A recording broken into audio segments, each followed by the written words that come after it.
밖에 하던 사람이 예수를 만나 평생을 결혼도 안 하고 주님만을 위해 살다가 순교했다. 예수를 그런 식으로 믿을 필요가 있을까? 그렇게 고생하고 나중에는 죽고 순교하고 그럴 필요까지 있을까? 또 의문도 있을 수도 있겠습니다. 그러나 성경 말씀은 분명히 말하기를 현재의 고난은 장차 우리에게 나타날 영광과 좋게 비교할 수 없도다. 주님을 위해서 여러 가지 고난을 겪고 인간적으로 보면 아주 힘든 인생을 살았지만 결코 그것이 손해가 아니라는 거예요. 지금의 고난은 장차 하나님을 통해 받을 영광하고는 비교가 안 된다. 장차 우리가 누릴 영광은 너무너무 엄청나다는 거예요. 그래서 주님을 위해서 고난받는 건 헛된 일이 아니다. 그러니까 바울은 그걸 믿었기 때문에 평생을 주님만 위해 살다가 주님 위해 죽은 거예요. 그러니까 우리가 주님을 위해서 수고하고 애쓰고 노력하는 건 하나도 헛되지 않는 거예요. 그렇기 때문에 죽기까지 충성하는 거예요. 그렇기 때문에 현재의 고난은 장차 우리에게 나타날 영광과 좋게 비교할 수 없다. 그래서 고린도전서 15장 마지막 절에 보면은 그런 말씀이 있죠. 너희 수고가 하나도 주 안에서 헛되지 않으니라. 그런 말. 고린도전서 5장 18절에 너희 수고가 주 안에서 하나도 헛되지 않다. 주님을 위해서 우리들이 하는 그 수고는 하나도 헛되지 않고, 주님을 위해서 땀 흘린 거 하나도 헛되지 않고, 주님을 위해서 고난 받은 건 하나도 헛되지 않다. 주님을 위해서. 주님을 위해서 우리가 시간 투자한 건 결코 헛된 거 아니야. 주님을 위해서 우리가 물질을 들여 헌신하고 또 주님을 위해서 수고하는 건 결코 헛된 게 아니야. 우리 하나님께서 다 받으셨어요. 그리고 그것이 땅에 사는 동안 복이 되고 하늘에 가면 상급이 되고 이 세상에도 헛되지 않고 하늘에서도 헛되지 않고 하나도 헛되지 않아. 너의 수고가 주 안에서 헛되지 않은 줄 알리라.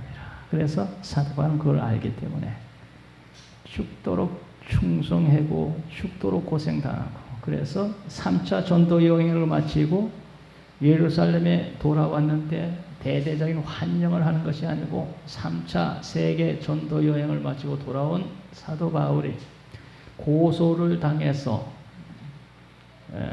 법정에 섰다 하는 말씀이 23절에 있어요. 바울의 공회를 주목하여 23절의 1절에 보면 공회라는 것은 사내들인 공회인데 거기서 심판을 받는 거예요.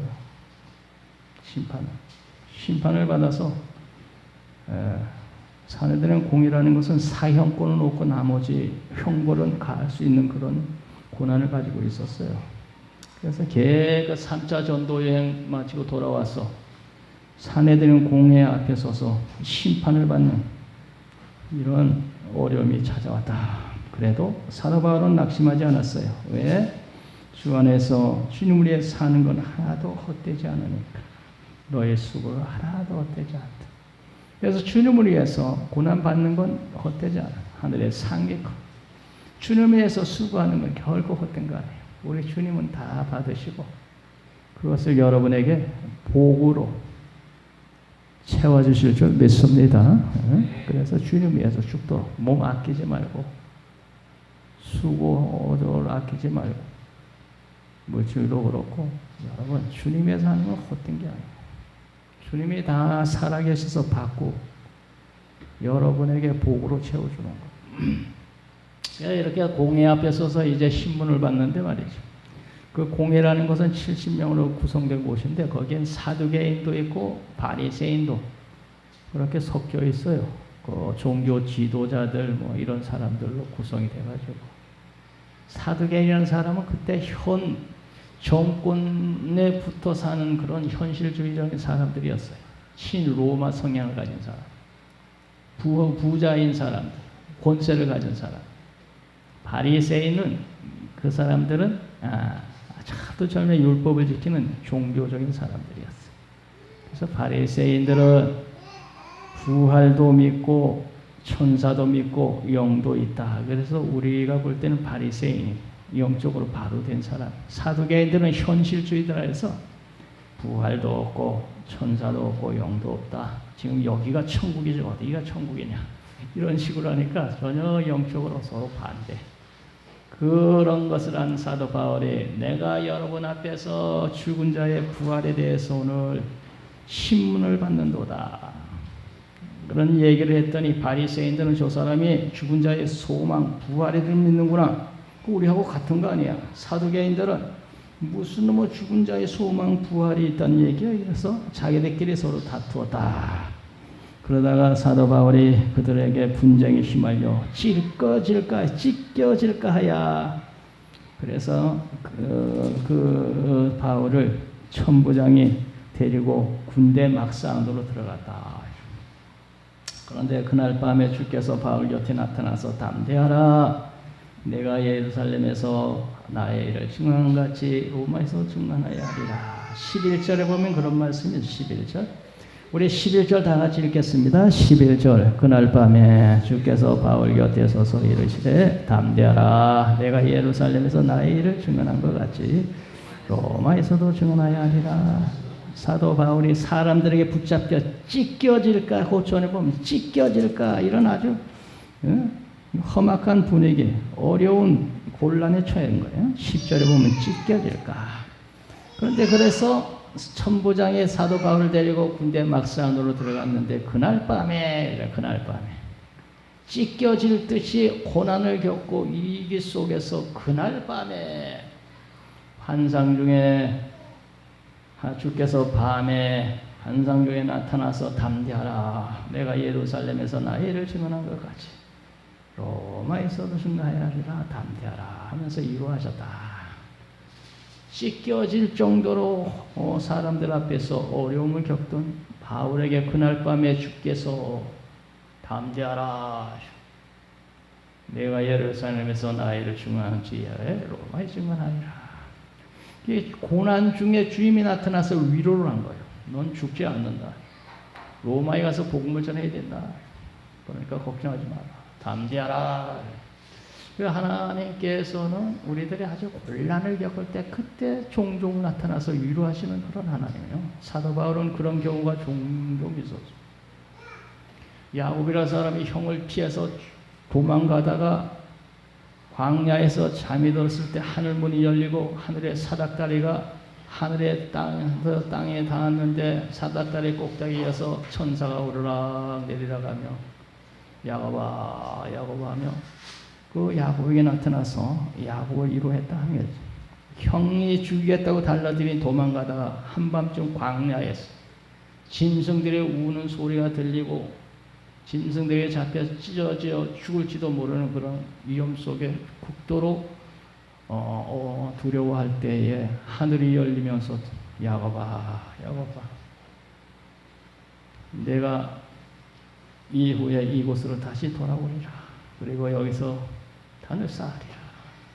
그러니까 극도로 그렇게 위험할 때 꼭 하나님이 나타나 위로하는 그런 역사들이 성경에 보면 여러 곳에 있어요. 그래서 어려울 때가 하나님 만날 때다. 어려울 때. 그렇게 어렵고 힘들고 이제는 끝장이구나. 그런 막막할 때 꼭 하나님이 나타나 위로를 하시는 거예요. 평소에 평안할 때는 하나님이 잘 안 나타나. 그런데 극도로 어려울 때 그럴 때는 꼭 나타나서 위로를 하셔.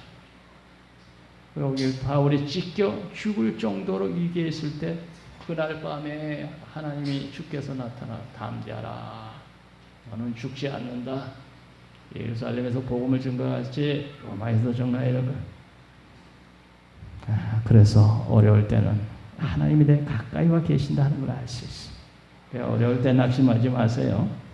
하나님이 가까이 와 계십니다. 가까이 와서 붙잡아 주시고 위로하시는 거예요. 그런데 그때 사도 바울을 죽이겠다고 40명의 사람들이 매복을 하고 예루살렘에서 가이사랴 총독에게 재판받으러 갈 때 그 중간에 매복했다가 죽이겠다는 사람이 40여 명이나 준비하고 있었다. 그래서 12절부터 보면 그런 얘기가 쭉 나오죠. 13절에 이와 같이 동맹한 자가 40여 명이서 매복하고 있다가 가이사랴에서 예루살렘에서 가이사랴 내려가는 재판받으러 총독의 재판받으러 가는 바울을 도중에 매복하고 있다가 죽이자 했는데 바울의 생질이 그 정보를 알고 천부장에 가서 얘기를 했다 그러잖아요. 16절에 보면 사도 바울의 생질이 그 매복하여 있다 함을 알고 영에 들어가 천부장이여 그런 정보를 제가 입수했습니다. 그랬더니 그 천부장이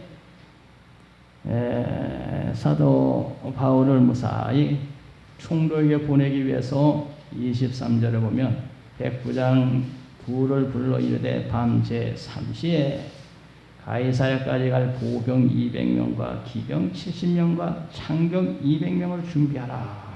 그래서 사도 바울을 호위해가지고 가이사랴 총독 벨릭스에게 무사히 보내기 위하여 24절에 총독 벨릭스에게로 사도 바울을 무사히 보내기 위하여 짐승을 준비하라 명했더라. 하나님께서 주의 뜻대로 살려는 사람을 이 모양으로 도우시고 저 모양으로 도우시고 이렇게 군대를 470명이나 동원해서 호위를 해가지고 사도 바울을 무사히 총독에 보내는 이런 일을 하나님이 하셨다는 거죠. 하나님이 주님 뜻대로 살려면 하나님께서 생질을 이용해가지고도 도움이 되게 하고 이렇게 군인들을 동원해서도 사도 바울을 도우게 하시고 하나님 뜻대로 살려는 사람은 하나님께서 범사에 사용하셔가지고 우리를 도우신다. 할렐루야. 주님 뜻대로 살려고 하면 옆집 아저씨를 동원해서도 도우시고 직장의 동료를 통해서도 도우시고 또 뭐 하여튼 지나가던 사람도 돕게 만들고 하나님 뜻대로 살려면 하나님께서 5만 가지를 다 동원해서 나를 도우신다는 거예요. 여기 생질이 그렇게 정보를 어디서 또 입수해가지고 이렇게 도움을 주고 천부장이라 군인을 470명이나 동원해서 또 무사히 총독에 보내려고 이렇게 또 온 군대를 동원하고 주님 뜻대로 살려는 사람은 하나님께서 이 모양으로 도우시고 저 모양으로 도우시고 여러 모양으로 도우시는 우리 주님 뜻대로 살려고 하면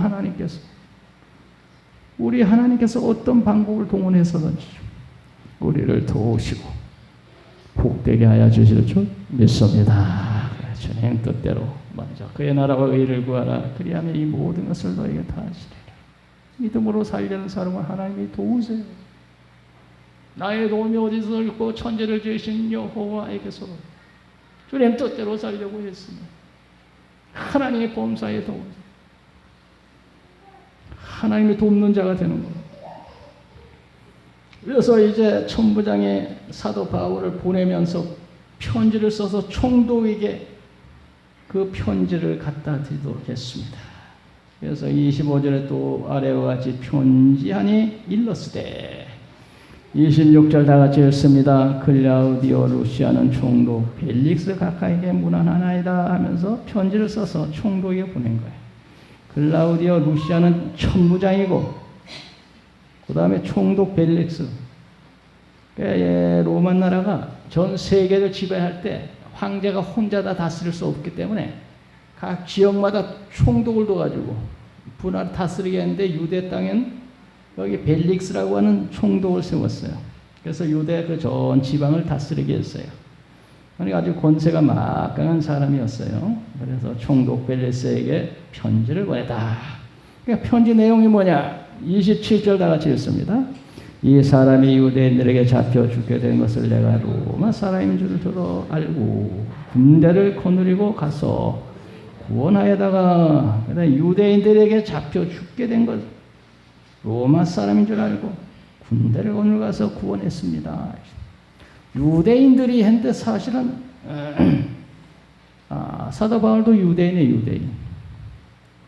유대인 베냐민 지파예요. 베냐민 지파에 유명한 사람이 있었는데 누구죠?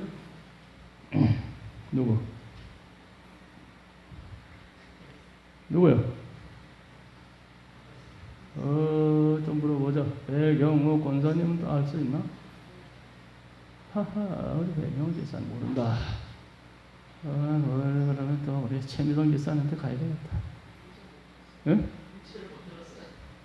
베냐민 지파에 유명한 사람이 있다니까. 응?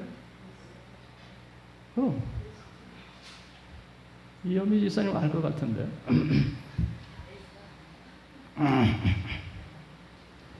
베냐민 지파에 유명한 사람이 누구냐면은 이스라엘의 초대왕 사울이 베냐민 지파인데, 사도 바울이 내가 육신적으로 자랑할 것이 많습니다. 나는 히브리인 중에 히브리인이요, 또 바리새인이요, 왕의 지파인 베냐민 족속이요. 거기 보면 그런 얘기가 나와요. 거기 빌립보서인가 보면 그런 얘기. 베냐민 지파요 한 것은 베냐민 지파 중에는 왕 사울 왕 지파란 말이에요. 이렇게 많은 자랑거리가 있음에도 이것을 다 배설물처럼 버리고, 거기에 빌립보 3장에 보면 그런 얘기가 나오죠. 우리 빌립보 3장 한번 보겠습니다. 성경을 그래서 좀 읽어야 된다니까.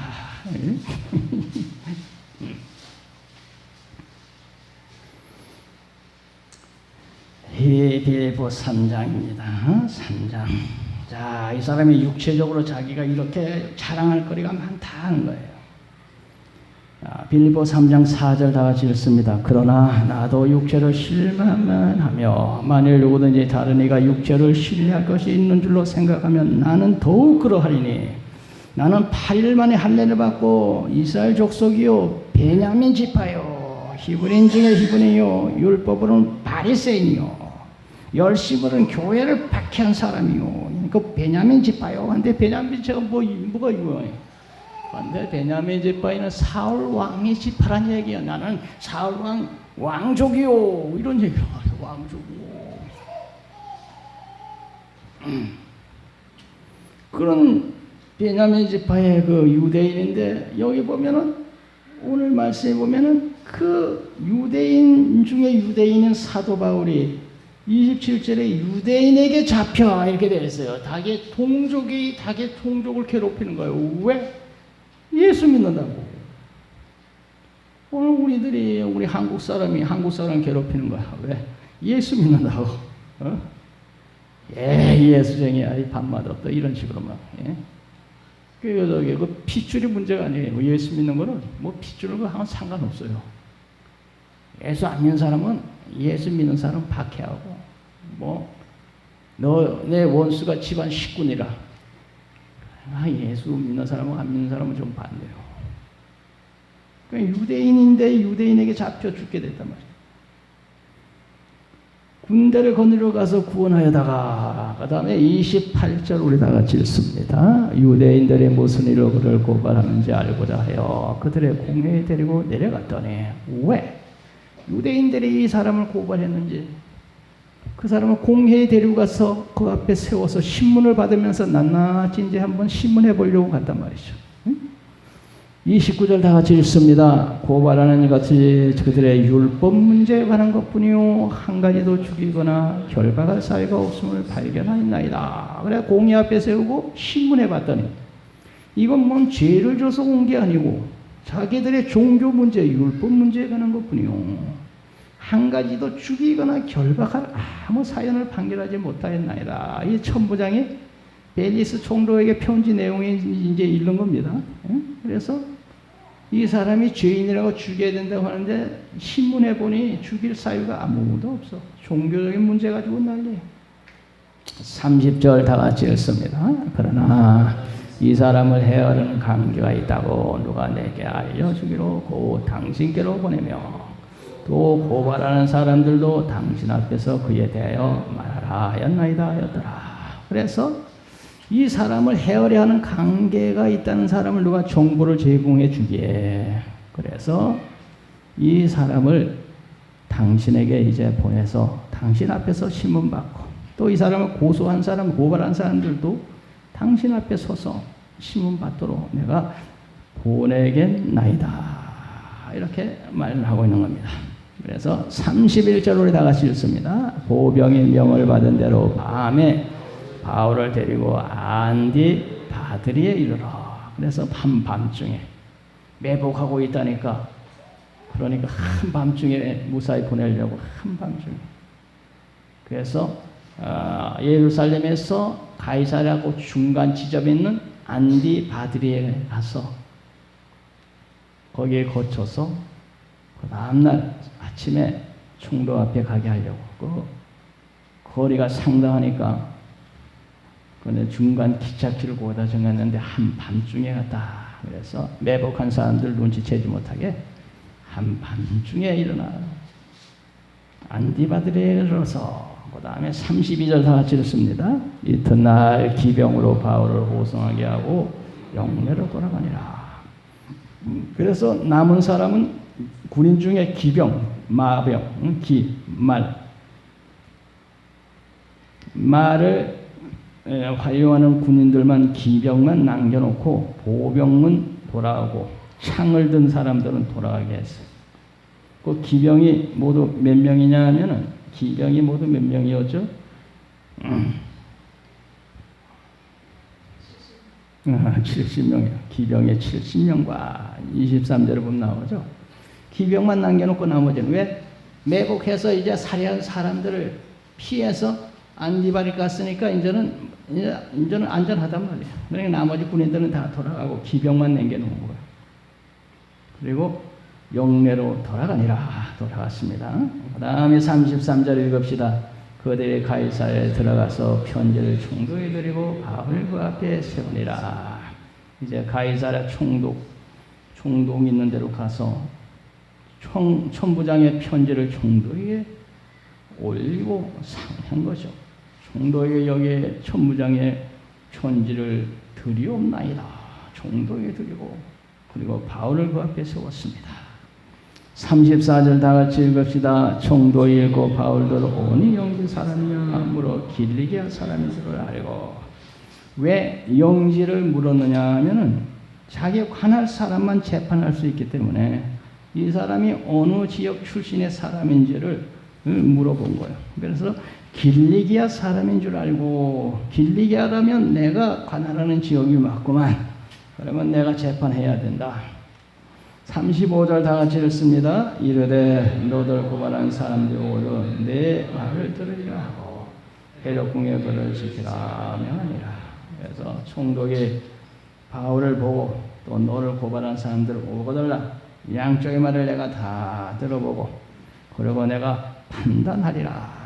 들어보고 판단했단 말이에요. 들어보고 양쪽 사람만 고발하는 사람들이 오든 내 말을 들으리라 했는데 내 말을 들으리라 했는데 그 말 사도 바울이라는 사람이 뭔 말 하겠어? 총독님 한번 들어보세요. 내가 뭔 잘못했는지 얘기 한번 해볼게요. 그러면서 하는 얘기가 나 원래 교회를 박해하고 예수를 박해하던 사람인데 어느 날 여기 다메섹에 갔는데 그 예수쟁이들이 있다 해서 감옥에 가주려고 하다 보니까 그놈들 잡아서 옥에 가주려고 가는데 갑자기 하늘에서 빛이 확 내려 비쳤어요. 그래서 나는 갑자기 그냥 그 자리 꼬꾸라졌죠. 그 뭔 얘기하겠어? 여기 말은 내 말을 들으라 그랬잖아. 내 말을. 그런데 바울이 무슨 얘기하겠어? 자기 예수 믿게 된 얘기를 하면서 그 총독님 예수 믿으세요 얘기를 바울이라는 사람은 기회만 주어지면 입만 열면 예수야. 예수. 내가 원래 교회 피받은 사람인데 그런데 어느 날 양 다마스커스 요새 전쟁이 일어나가지고 난리 법석이죠. 시리아 다마스커스 그 수도양 요새 전쟁이 일어나가지고 폭격 떨어지고 난민들 보따리 싸가지고 유럽으로 그냥 나라 엉망진창 돼버렸죠. 거기에 다메섹이만요. 거기 예수 믿는 사람들이 이때를 잡으러 갔는데 갑자기 하늘에서 빛이 확 내려 비치는 거예요. 그래서 내가 그 자리에 꼭 끊어졌어요. 당신 누굽니까? 했더니 내가 핍박하는 유스도하고 그러는 거예요. 나 깜짝 놀랐어요. 그래 일어났는데 보니까 눈이 어두워서 보질 않아서 사람들에게 끌려가지고 그 다음에서 승환이 아나니라는 사람이 있어서 거기 가서 기도를 받았더니 눈이 확 열리지 뭐예요 그래. 그래서 예수란 분이 죽었다 살아났더니 참말이구나. 내가 그때부터 예수 믿기 시작했고 그래 예수를 전하고 다니다 보니까 유대인들이 나를 이렇게 핍박해서 당신 앞에 이렇게 선 거예요. 예수님은 죽음을 믿고 살아났습니다. 총독님. 분명해요. 나는 예수님 만났어요. 죽었던 예수님. 행동이도 예수 믿으면 구원받을 수 있어요. 내 말을 들으라 하고 해라 공의를 지키라 하니라. 그러니까 말할 기회만 주어지면 사도 바울은 뭘 얘기하겠어? 예수 죽었다 부활했다. 나는 그 예수 만났다. 당신은 그 예수 맞으면 구원받아요. 그 예수 믿어요. 네 말을 들으라 하니까 말 들을 기회를 귀를 기울여 듣겠다니 얼마나 좋아. 그걸 예수 전하는 거예요. 오늘 우리들도 말할 기회만 주어지면 예수 전하고 언제나 틈만 나고 기회만 주면 예수 믿으세요. 여기 전도지 제가 이렇게 만들어 놨어요. 천장을 만들어다 이렇게 놨으니까 한번 가져가서 여기 오늘 아침에 뭐 할머니들 3분이 왔다 가셨다는데 제가 전도지 돌리고 이렇게 출장 들어갔는데 저기 가면 족발집 앞에 빈대떡 파는 집 앞에 거기 의자가 있는데 그 할머니 한 분이 앉아있더라. 할머니 예수 믿으세요. 우리 진강교회가 저기 제1행 3층에 있거든요. 거기 오시면 우리 예배 드리고 난 후에 식사 대접하고 용돈도 드린답니다. 우리 교회 참 좋은 교회입니다. 오세요. 오실 때 혼자 오지 말고 친구 할머니들 있으면 모시고 오세요. 그래서 그게 여기 티슈에 보면 그 앞에 거기다 적어놨어요. 우리 교회에 있는 제1행 3층 새마을금 로코가 약국 바로 앞에 3층입니다. 그래서 여기 할머니 여기 있죠? 여기 오시면 식사 대접해드리고 용돈인데 얼마나 좋아요. 내일 주일이니까 오세요. 알겠습니다. 오늘 3분 왔더니 할머니들 거 아니에요. 그냥 온 거 아니야. 그냥. 근데 한 사람에도 그 걸음이 교회를 향한다는 건 이것은 하나님의 역사예요. 하나님께서 이끌지 않으면 아무라도 내게 오지 않느니라. 요한복음 6장에 보면 그런 말씀이 있어요. 아버지께서 이끌지 않으면 아무라도 내게 올 자가 없느니라 그랬어요. 요한복음 6장 44장에 보면 거기 있어요. 근데 한 걸음이라도 주님께로 교회를 향하는 건 그건 다 성령의 역사예요. 성령의 역사. 할렐루야. 그 하나님의 역사진 거지 뭐 오라고 뭐 밥 준다고 오겠어? 용돈 준다고 오겠어? 절대로 안 와요. 성령께서 이끌어 주시니 온 거예요. 할렐루야. 그래서 할머니들 3분이 오늘 왔어요. 다음 주도 또 올지 모르겠네. 한 영혼이라도 아버지께로 인도하는 게 중요하고 그걸 하나님 기뻐 받으시는 거야. 그 전엔 그렇게 그냥 주고 그래도 오질 않았는데 요새 보면 반응이 조금씩 보이더라고. 그렇게 반응이 조금씩. 그 성령이 역사하는 거예요. 오라고 해서 오는 게 아니거든. 기회만 주어지면 예수 전하는 거야. 기회만 주면 예수 믿고 묻어버렸어. 여기 말할 기회를 들으리라. 기회만 주면 사도 바울은 거죠. 예수 속에 예수가 꽉 찼어. 옛날에 최골릉이라는 하는 목사님이 계셨는데 그분이 순사한테 붙잡혔어요. 그런데 일본 경찰이 말을 타고 가는 거야. 그래서 거기에 대라고 예수 천나고 소리를 질렀더니 말이 깜짝 놀라고 확 뛰는 바람에 이 사람이 땅에 뚝 떨어진 거야. 경찰이. 이는 그냥 사람을 알아보지 못하고 이게 무슨 짓이야 했더니 하면서 그냥 머리를 딱 치니까 예수 천당. 예수 천당. 머리만 건드렸다면 예수 천당이야. 이 사람이. 이게 뭐 무슨 예수 천당이야 이놈아 하면서 소리를 막 질렀더니 나는 속에 예수가 꽉 차가지고 건들기만 하면 예수가 나오니까 그런 줄 알라고. 건들면 예수 천당이야. 예수 천당, 예수 천당. 이 사람은 얼마나 예수님이 꽉 찼는지 세수할 때도 예수 천당 하면서 세수를 한다 그래. 최골릉이라는 목사님이. 세수할 때도 예수 천당. 건들면 예수 천당. 이번에 무식해가지고 신학교 나오는데 시험을 치면 계속 떨어지는 거야. 원체 뭘 배운 게 없어가지고. 그래가지고 시험을 못 치니 뭘 보니 알 길이 있어요. 그래서 한 유명한 얘기가 있어요. 시험지 앞에서는 성령님도 벌벌 떨더라. 성령의 역사 가지고 되는 게 아니거든요. 그래서 하도 떨어지니까 이제 거기에 교수 선생님 면담했어요. 제 실력은 도저히 시험에 합격할 수가 없어요. 목사 시험만 합격시켜 주시면 저 열심히 전도하겠어요. 교수 목사님 제발 좀 통과시켜라. 다른 건 다 할 수 있는데 시험만은 내가 감당할 수 없다. 시험지 앞에서는 성령님도 벌벌 떠십니다. 그래가지고 그 선교사님이 통과시켜줬다 하더라고. 그런데 이번에 전국에 다니면서 예수 천당 이게 소리 막 지르면 예수 천당하면 성령이 강하게 역사하니까 그 마음속에 성령이 없어서 예수 천당이 마음이 박혀가지고 이 들은 사람이 계속 그걸 듣고 집에 갔는데도 계속 귀 속에 예수 천당 이게 성령이 역사하시니까. 그러니까 이 사람이 그냥 귀 속에서 예수 천당이 떨어지지 않는 거야.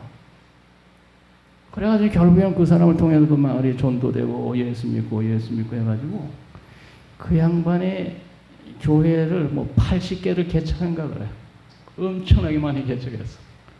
전도 내용은 예수 천당이에요. 어느 사람이든지 만나면 예수 천당하면 그 사람이 깜짝 놀라면서 그 마음속에 성령의 역사로 예수 천당 그 마음 음성이 계속 들려오는 거야. 그래서 그 마을이 전도해서 그냥 우리 기독교 역사상 그분만큼 교회 많이 세운 분도 없어.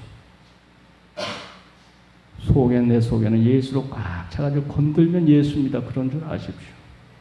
건들면 예수 천당이야.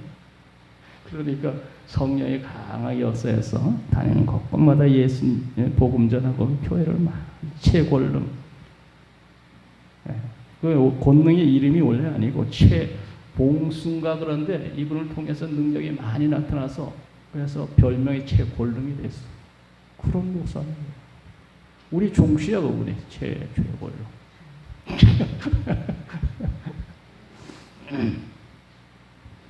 우리 속에도 예수님 꽉 채워가지고 예수 충만하시기 바랍니다.